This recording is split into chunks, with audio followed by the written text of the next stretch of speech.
জামায়াত কি আসলে আড়ালে আওয়ামী লীগকে সাপোর্ট দিয়েছে? আর ছাত্রদলের ভরাডুবির মূল কারণ কি? ঢাকা বিশ্ববিদ্যালয় ডাকসু নির্বাচন ঘিরে চাঞ্চল্যকর মন্তব্য করলেন জ্যেষ্ঠ সাংবাদিক ও রাজনৈতিক বিশ্লেষক মাসুদ কামাল।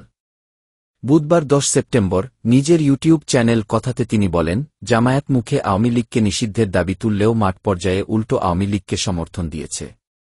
উদ্দেশ্য একটাই, আওয়ামী লীগের সমর্থন নিজেদের দিকে টেনে আনা। ছাত্রদলের ভরাডুবির কারণ ব্যাখ্যা করতে গিয়ে তিনি বলেন, গত বছরের 5 আগস্ট শেখ হাসিনা ক্ষমতা ছাড়ার পর থেকে আওয়ামী লীগের কর্মীরা নির্যাতন, গণপিটুনি, মামলামোকদ্দমার শিকার হন। আর এসব ঘটনার পেছনে মূলত বিএনপির নামই এসেছে।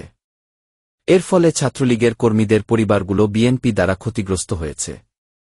তাই বিশ্ববিদ্যালয়ের ছাত্রলীগাররা কখনোই ছাত্রদলকে ভোট দেয়নি। মাসুদ কামালের দাবি, ডাকসুর ভোটে ছাত্রদলের অধিকাংশ ভোট চলে গেছে ছাত্রশিবিরে।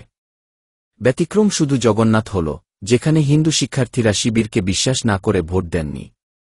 চমকপ্রদ তথ্য হল, মেয়েদের হলগুলোতেও ছাত্রশিবির এগিয়ে যায়, কারণ ছাত্রলীগের অনেকেই সেখানে গিয়ে শিবিরকে ভোট দেয়। মাসুদ কামাল বলেন, মাঠ পর্যায়ে জামায়াত অনেক সময় আওয়ামী লীগের নেতাদের ব্যবসা প্রতিষ্ঠান রক্ষা করেছে, যাতে আওয়ামী লীগের সাথে তাদের এক ধরনের নরম সম্পর্ক তৈরি হয়।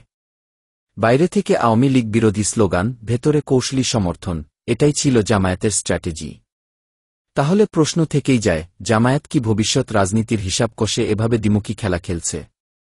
আর ছাত্রদল কি সত্যিই নিজেদের ভরাডুবির আসল কারণ ধরতে পারছে?